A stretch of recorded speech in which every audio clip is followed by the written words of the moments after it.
Yan, good morning. So, magandang umaga. Ako nga pala si Renz. So, ngayong umaga, try natin na umuwi sa Bicol. At sana makalusot tayo at mamaya share kung ano yung mga requirements sa border ng Del Gallego, ano? At ayan, samahan nyo kami at sana makarating kami ng maayos at maging maayos ang panahon kasi medyo umuulan, no? Okay, mamaya na lang.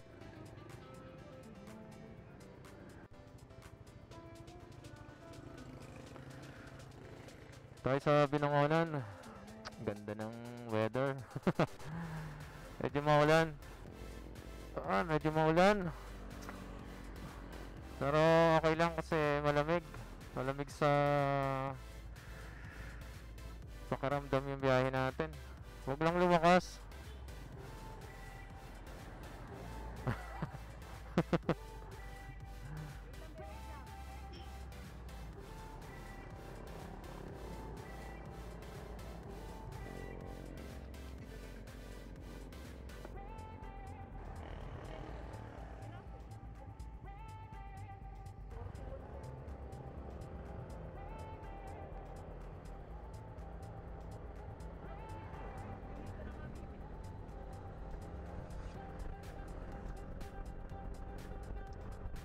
Woo! Lamig.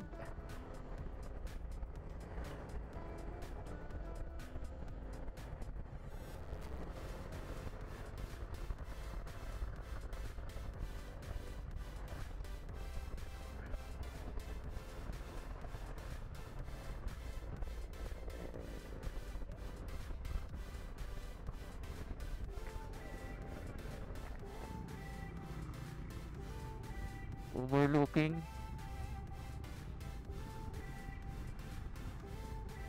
Masaan sa head.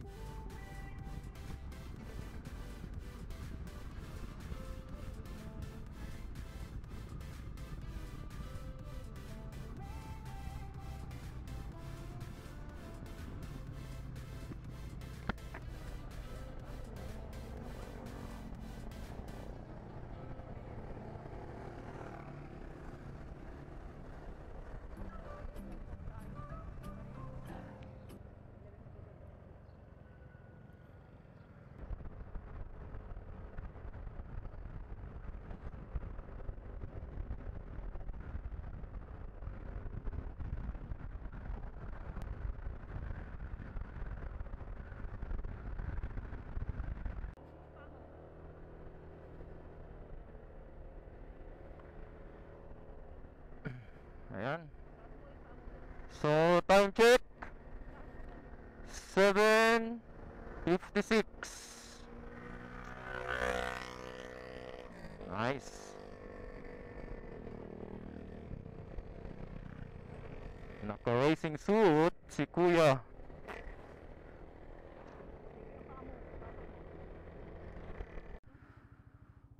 Okay, time check.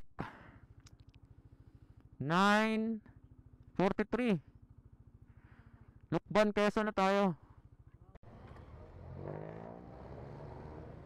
Napapunta? Kamsur po. Ha?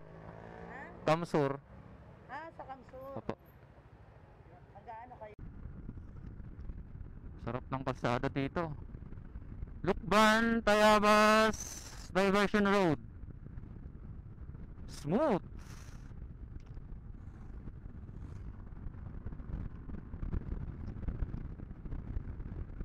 Smooth. Sarap. Doon lang pala yun.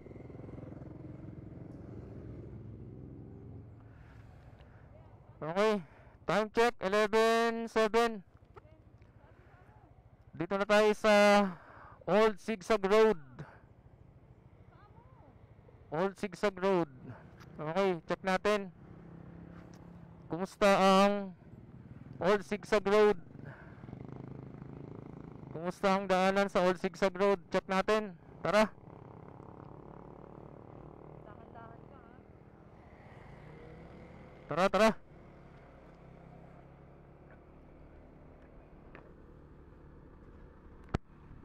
Yeah, usual. So, ang lamig dito. And so, Sigsag Road, Old Sigsag Road is part of Quezon Protected Landscape. Ayan. Yeah. Ang daming kahoy dito na matatanda na. So,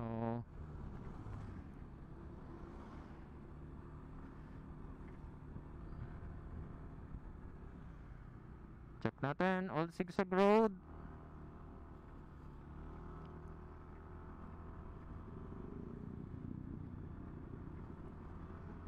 Ang pangit ng kalsada na.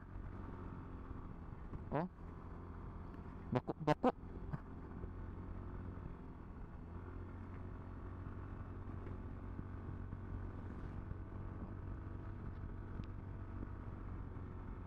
So far safe naman siya kasi marami siyang mga safety signages, no?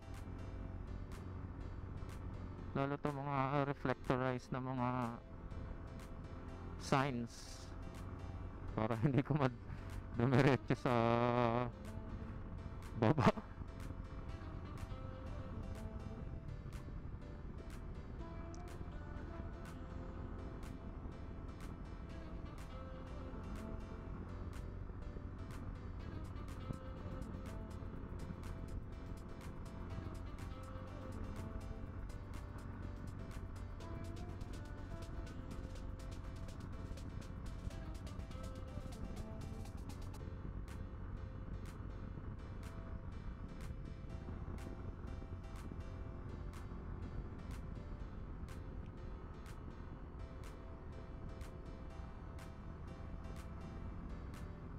Ayan, tara tayo sa Quezon National Forest Park.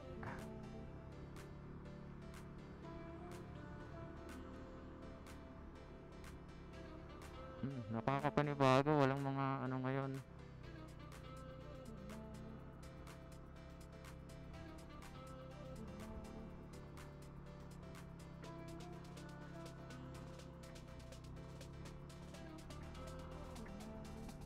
Ayan, so one lane at a time.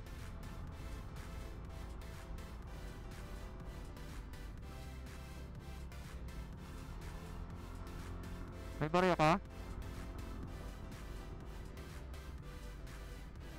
Ayan ang mga yan, oh. Binibigyan sila ng barya. Oo.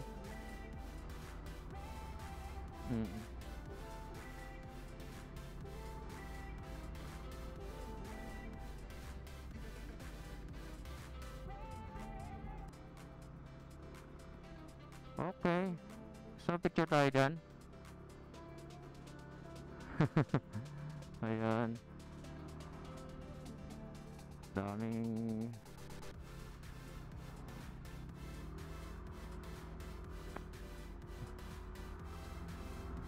okay. Wala tayong bariyang pangabot sa mga volunteer na mga ng traffic, nagmamando ng traffic.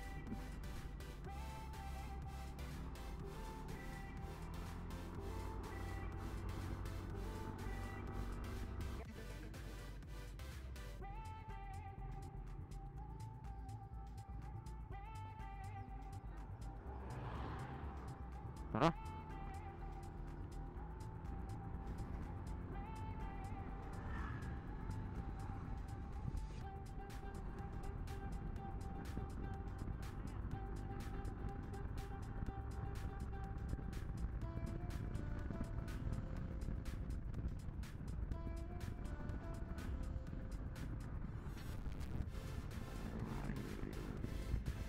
Atimonan, Quezon. Woo! Woo!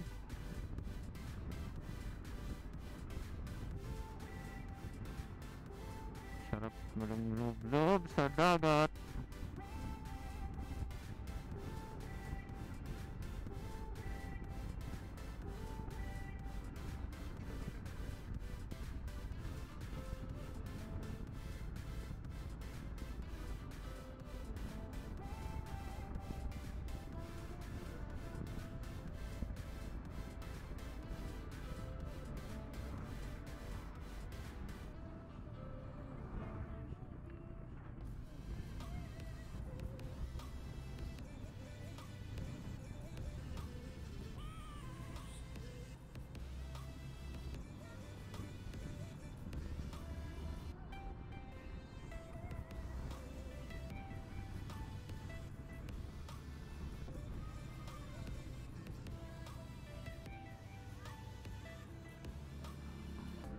Bata, tatakbo sana. Ay, kasi alam nyo namang nasa tabing daan kayo eh. Bakit pinapabayaan yung mga kapatid nyo? Pinapabayaan yung mga anak sa tabing kalsada eh. Nako.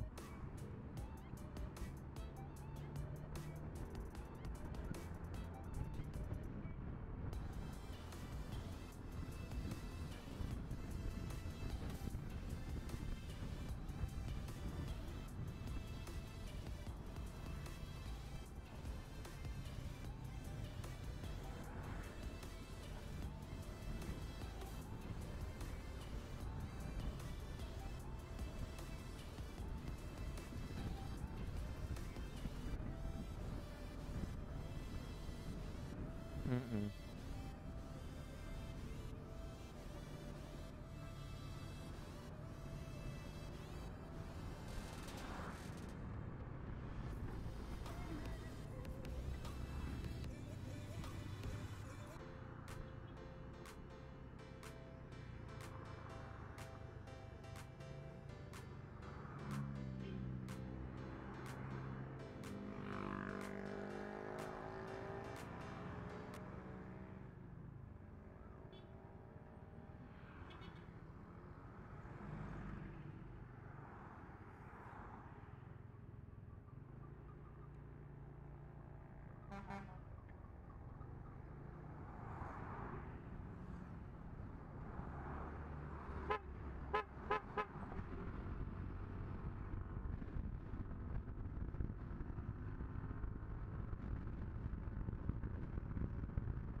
Ayan.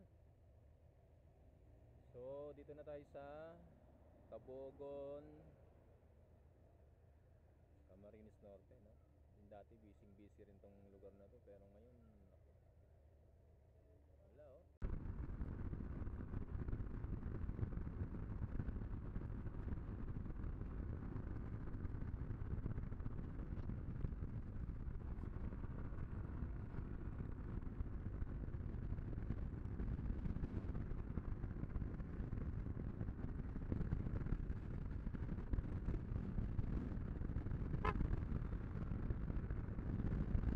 Grabe oh, lawak ang...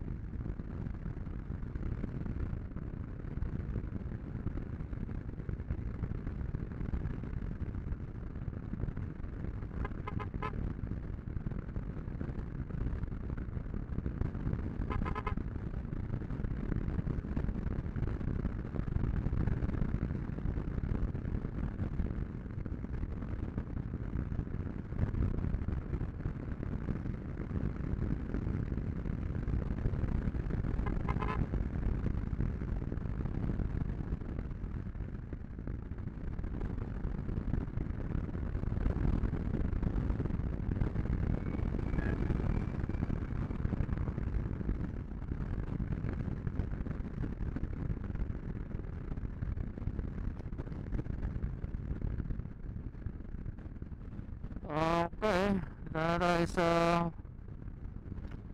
checkpoint ng Del Gallego, Camarines Sur.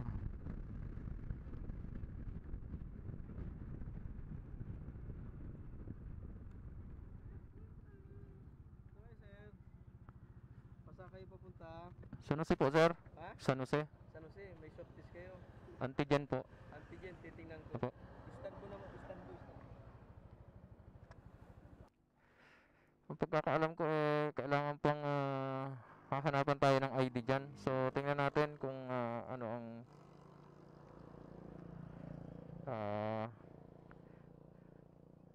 maliban doon sa swab test, kung anong titingnan sa atin.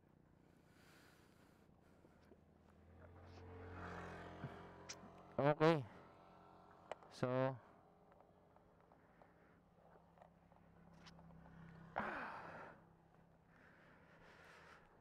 Ito muna tayo. So, tayo lang mag-isa dito sa profiling area.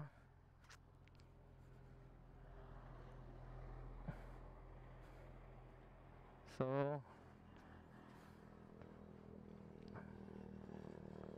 hintay muna tayo.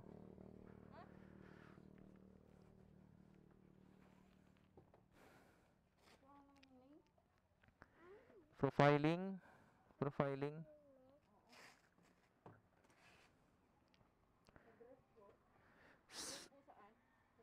Santa Cruz, San Jose.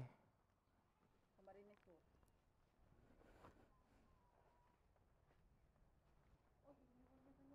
Saan po galing? Pasig City po.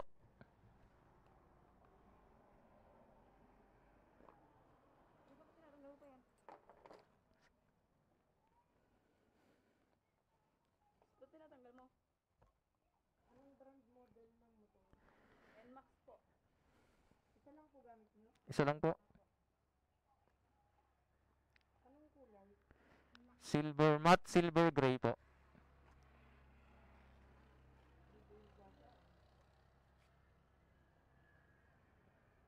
Plate number po or LD5? May anong plate number mo? Nandoon sa ano? MB file pa lang eh. Sige na po yung last 4 digits na. Kunin ko muna.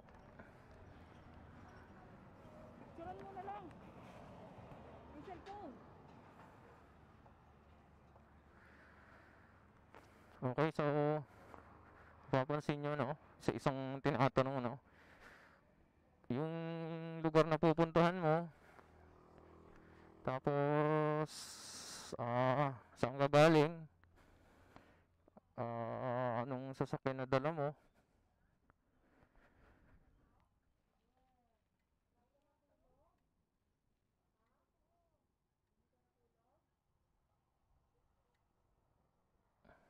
Ayan, so picturean ko muna kasi hinahanap yung plate number. Wala pa akong plate number, no. MB file na lang daw. So, balik tayo.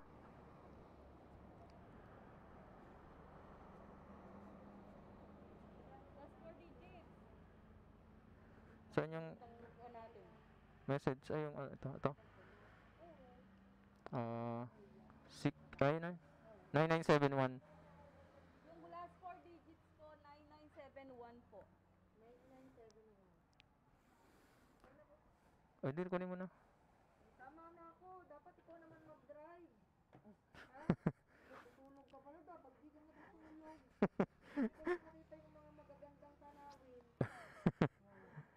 Pag nagbabakasyon, dapat huwag matutulog. Para pagdating mo dun, magyayabang ka sa mga pinsan. Hindi ako natulog. Ang ganda ng daanan. O, ganon. Yeah. Ang galing nito. Ang layo-layo. Batsero ka, dito ka na nga lang, wala kaming kalaro. Ha? Dito ka na lang. Meron din kaming bata dito, o wala siyang kalaro. Eh, dito ka na lang? Balikan ka na lang namin? Ha? Dito ka na lang?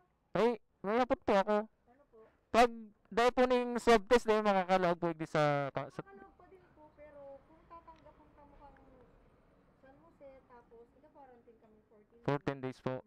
Mm-mm. Eh, yung ano po, madam, yung halimbawa na fully vaccinated na, Wala po. kailangan pa rin ng swab. Wala pa rin. Wala pang Na eh. Pero bakit ganun? Ganun talaga eh. wala pang ruling sa ganon. Talagang swab test pa lang Ah. din ang talagang requirement. Okay. Sige po. Okay, thank you po. Ano ka na? Iwan ka na?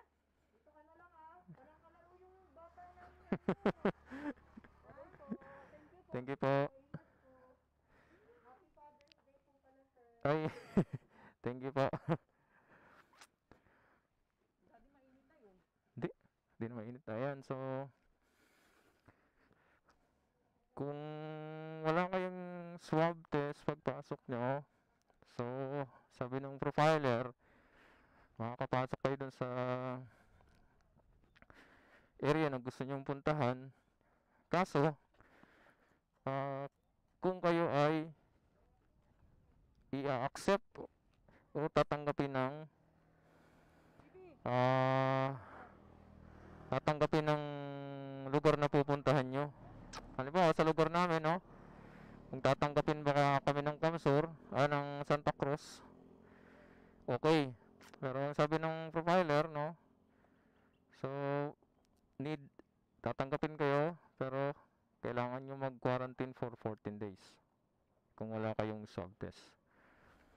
Ayan, so yan ang pinakamainit na update dito sa Del Gallego border. Ayan, so ang Naga City ay may sariling screening area dito. So alam ko nasa bandang unahan. So ayan, tingnan natin pagka natin. So mag-prepare muna kami para makapagpatuloy na kami. Okay.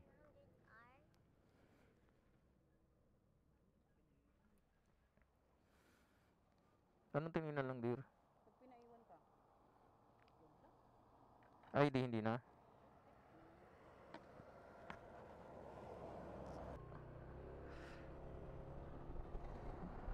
Okay, thank you. So, ito na tayo, no?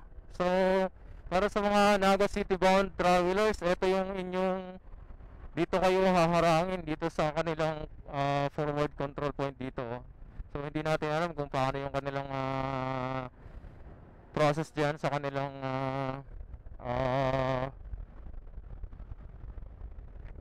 hindi natin alam kung ano yung process nila dyan sa kanilang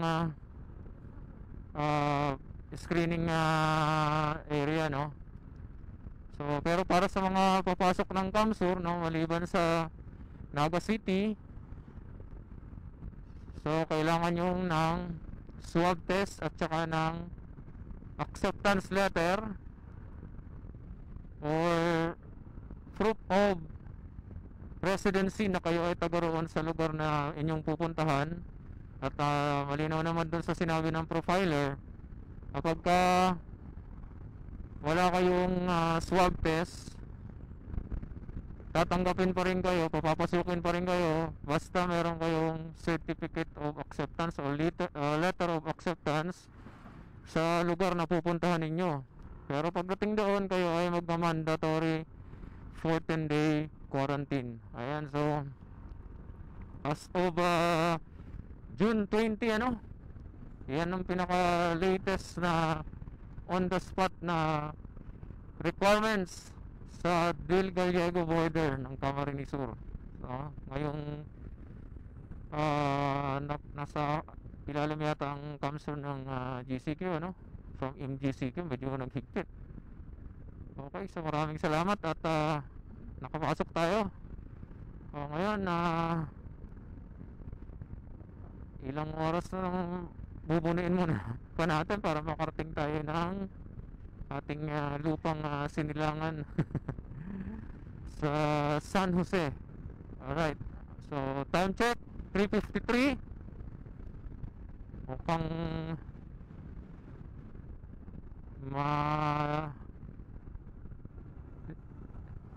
lupit-lupit na ano pa ito, malupit-lupit na bakbakan. Woo! Ayan mga brother, no? So para doon sa may mga planong umuwi ng Kamsur, no? Ayan ang pinaka-latest na ating nakalap ng mga information, no? Mula sa mismo sa forward or sa screening team ng probinsya ng Camarines Sur, ano? Ayan, salamat ulit sa mababait na staff at sa mga kapulisan, no, ng Del Gallego border team, ano. Thank you very much mga sir. So ay sana ay pagpatuloy yung pagiging accommodating, no, tsaka madaling kausap, no, ng mga travelers, inbound travelers sa ating probinsya. Okay, so Update ko na lang kayo pag nasa bahay na kami. Okay.